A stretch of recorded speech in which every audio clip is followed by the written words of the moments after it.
اہتمام کرنا چاہیے، اور مسجد میں داخل ہوتے وقت اور نکلتے وقت بھی درود پڑھنا، اور مسجد میں داخل ہونے اور نکلنے کی دعا بھی سیکھ لینا، اس سے پہلے درود ہے دونوں میں۔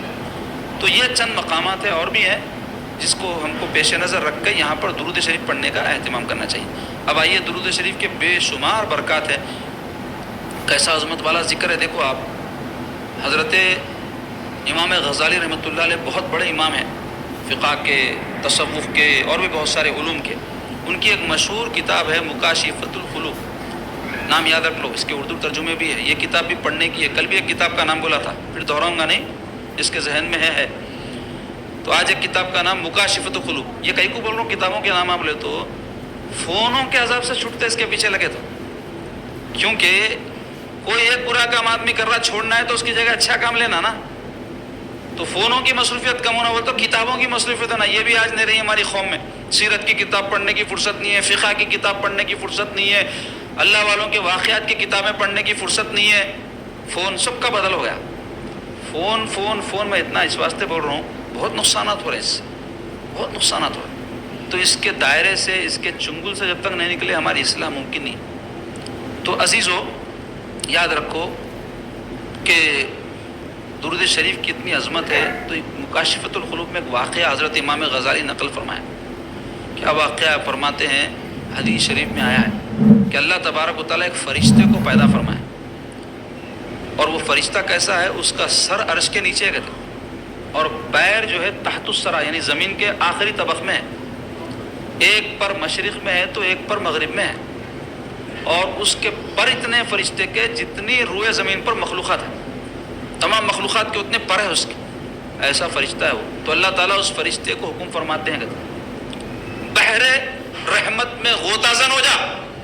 تو بحر رحمت میں غوطہ مار کے جب نکلتا اور اپنے پروں کو جھاڑتا، تو اس کے ہر پر سے جو قطرے ٹپکتے، اتنے فرشتے اللہ تعالیٰ پیدا فرماتے ہیں، اور ان فرشتوں کو حکم ہوتا ہے جو میرے حبیب پر درود پڑھتا ہے اس پر رحمت بھیج۔ یہ عظمت ہے درود شریف کی۔ اس کے علاوہ درود شریف سے کیا ہوتا ہے؟ گناہوں کی مغفرت بھی ہوتی، گناہ بخشے جاتے۔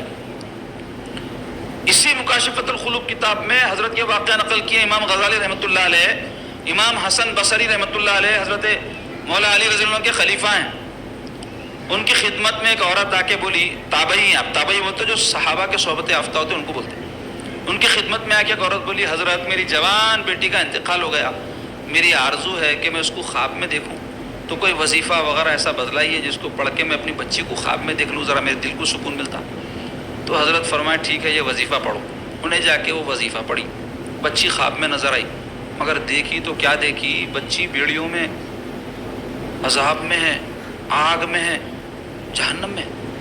پریشان ہو گئی، صبح اٹھ کے حضرت کے پاس بھاگتے ہوئے آکی بولی، حضرت میری بچی کیا کری نہیں معلوم، کیا کیا گناہ کرنے معلوم، میں ایسے حال میں دیکھی اس کو۔ حضرت بھی سن کے مغموم ہو گئے، مسلمان لڑکی تھی، کیا ایسے گناہ کری ہوں گی کہ عذاب قبر میں مبتلا ہے انہیں۔ تو چند دن کے بعد میں حضرت خواب میں دیکھتے ہیں ایک لڑکی ہے جس کے سر پہ تاج ہے، رحمت و انوار کی اس پر بارش ہو رہی، خوش و خرم ہے، جنت کے باغات میں ٹہل رہی۔ تو حضرت اس سے پوچھے، اے لڑکی تو کون ہے؟ تو بولے، حضرت میں وہی لڑکی ہوں جس کے بارے میں اماں آ کے وظیفہ پوچھے تھے دیکھنے۔ تو حضرت بولے، تیری ماں تو بولی تھی تو عذاب میں ہے، بیڑیوں میں ہے، آگ میں ہے، مگر یہاں معاملہ برعکس ہے۔ تو بولے، حضرت میری امی بولے تو صحیح ہے، میں عذاب میں تھی، مصیبت میں تھی، تکلیف میں تھی، پریشانی میں تھی۔ ایک دن کیا ہوا، اللہ کے ایک صالح بندے کا اس قبرستان کے پاس سے گزر ہوا جس میں دفن ہوں، اور وہ اللہ کا بندہ وہاں حضور پر درود پڑھا۔ انہیں درود پڑھتے ہی اللہ تبارک و تعالیٰ مجھ پر سے اور قبرستان کے 500 لوگوں کے اوپر سے عذاب اٹھا لیا، اور اب یہ حال ہے میرا جو آپ دیکھ رہے ہیں۔ ذکر سرکار کی ہیں بڑی برکتیں، مل گئی راحتیں، عظمتیں، رفعتیں۔ میں گناہ گار تھا، بے عمل تھا، مگر مصطفیٰ نے مجھے جنتی کر دیا۔ تو یہ برکات ہیں۔ اس کے علاوہ سرکار پاک صلی اللہ علیہ وسلم کی شفاعت نصیب ہوتی کثرت سے درود پڑھنے والوں۔ حضرت سفیان ثوری رحمۃ اللہ علیہ بہت بڑے محدث، بہت بڑے فقیہ ہیں، کعبۃ اللہ شریف کا طواف کر رہے تھے ایک مرتبہ۔ دوران طواف دیکھے ایک نوجوان ہے، طواف کے جو چکر ہوتے اس دوران صرف درود شریف پڑھ رہا، درود شریف پڑھ رہا۔ حالانکہ طواف کے دوران بہت ساری دعائیں ہیں، اور مسئلہ یہ ہے کہ جو یاد ہو دعا کر لے سکتے ہیں، لیکن مخصوص دعائیں بھی اگر کوئی یاد کر کے کرا تو اچھا ہے، لیکن اگر نہیں یاد ہے تو اللہ کسی کو نصیب کرا طواف تو ان کو بتا دے رہا ہوں جو بھی دعا یاد ہے پڑھ لے سکتے ہیں۔ تو انہیں درود پڑھ رہا، دعا کچھ بھی نہیں کر رہا۔ تو حضرت اس کو پوچھے کہ میاں یہ کیا کر رہے ہیں تم، خالی درود پڑھ رہے، بولے کیا وجہ ہے اس کی؟ تو بولے آپ کون ہیں حضرت؟ تو حضرت بولے سفیان ثوری۔ بولے سفیان ثوری اللہ کے مقبول بندے، اللہ کے ولی ہیں آپ، خدا کی قسم اگر آپ نہیں ہوتے تو میں یہ بات کسی کو بھی نہیں بتاتا۔ سنیے میں یہ جو درود پڑھ رہا ہوں طواف کے دوران، اس کے پیچھے قصہ ہے۔ وہ قصہ یہ ہے، میں میرے باپ کے ساتھ حج کے لیے اپنے وطن سے نکلا، راستے میں میرے والد صاحب بیمار ہوئے، ایسے بیمار ہوئے میں لاکھ ان کی تیمارداری علاج کرا، نہیں بچا سکا، انتقال ہوگا ان کا سفر کے دوران۔ تو جیسے ہی ان کا انتقال ہوا میں دیکھا ان کا چہرہ سیاہ ہو گیا، بلیک کالا۔ تو میرے کو بہت افسوس ہوا، میرے باپ ہے کیا کرے تھے گناہ کا کام یا کیا برائی کرے تھے نہیں معلوم، مرنے کے بعد چہرہ ایسا ہو گیا، اب لوگ دیکھیں گے تو کتنی شرمندگی بھی اٹھانی پڑیں گی، یہ سب خیال کر کے روتے میں سو گیا۔ تو خواب میں دیکھا ایک ہستی ہے نورانی، جس میں معطر، ایسی شخصیت، ایسی ذات، ان کے جیسا حسین و جمیل میں آج تک نہیں دیکھا۔ وہ تشریف لائے اور آ کر میرے باپ کے منہ پر سے کپڑا ہٹا کے اپنی انگلی مبارک سے اشارہ کرتے میرے باپ کا چہرہ روشن ہو گیا، نورانی ہو گیا۔ اور اس کے بعد تشریف لے جانا چاہ رہے تھے تو میں قدم مبارک پکڑ کے بولا کہ میرے محسن آپ کون ہیں؟ میرے باپ کے ساتھ ایسے وقت میں دیار جو ہے مشکل میں پھنس گیا تھا، آپ میرے والد کو جو ہے اس عذاب اور مصیبت سے نکالے۔ تو وہ ذات گرامی ارشاد فرمائے تو مجھے نہیں پہچانا، میں محمد بن عبداللہ تیرا رسول اور نبی ہوں۔ سن تیرا باپ گناہگار تھا، سیاکار تھا، لیکن اس کی ایک عادت اچھی یہ تھی کثرت سے مجھ پر درود پڑتا تھا، اور بوقت موت اس نے مدد کے لیے مجھے یاد کیا۔ تو جو میرا امتی کثرت سے مجھ پہ درود پڑتا ہے اور جب مدد کے لیے مجھے یاد کرتا ہے میں اس کی مدد کے لیے آ جاتا ہوں۔ اور سرکار پاک صلی اللہ علیہ وسلم شفاعت فرما دی، اس کی چہرہ نورانی ہونا یہ اشارہ تھا کہ اللہ تبارک و تعالیٰ اس کے گناہوں کو بخش دیا ہے اور معاف فرما دیا ہے۔ امام بوصیری رحمۃ اللہ علیہ کا نام آپ لوگوں نے سنی رکھا ہوگا، شرف الدین بوصیری رحمۃ اللہ علیہ۔ کون ہے یہ؟ مولا یا صلی وسلم، سنتے رہتے نا قصیدہ، بہت شوق سے بچے پڑھتے، بڑا زبردست قصیدہ ہے۔ قصیدہ بولے تو تعریف ہے اس میں، حضور پاک صلی اللہ علیہ وسلم کے اوپر درود سلام ہے اس کے اشعار میں، عربی میں۔ تو ان کا حضرت کا نام جو لکھے شرف الدین بوصیری رحمۃ اللہ علیہ، ان کا بڑا ایمان افروز واقعہ ہے۔ ان کو فالج ہو گیا تھا حضرت، تو فالج کی وجہ سے ان کا ہاتھ پیر اور زبان برابر کام نہیں کر رہی تھی، تو انہوں منت کرے میں سرکار پاک صلی اللہ علیہ وسلم کا ایک جو ہے قصیدہ لکھتا ہوں جس میں حضور پر درود اور سلام لکھتا ہوں۔ تو 166 اشعار اس کے لکھے حضرت، اور پھر اپنے مرض کے بارے میں غم کرتے کرتے کہ میں ایسی حالت میں ہوں، تکلیف میں ہوں، سو گئے۔ قسمت کا ستارہ چمکا، میرے آقا کا دیدار ہو گیا۔ پیارے آقا علیہ الصلوۃ والسلام تشریف لا کے فرمائے کہ اے بوصیری وہ قصیدہ جو تو لکھا مجھے سنا۔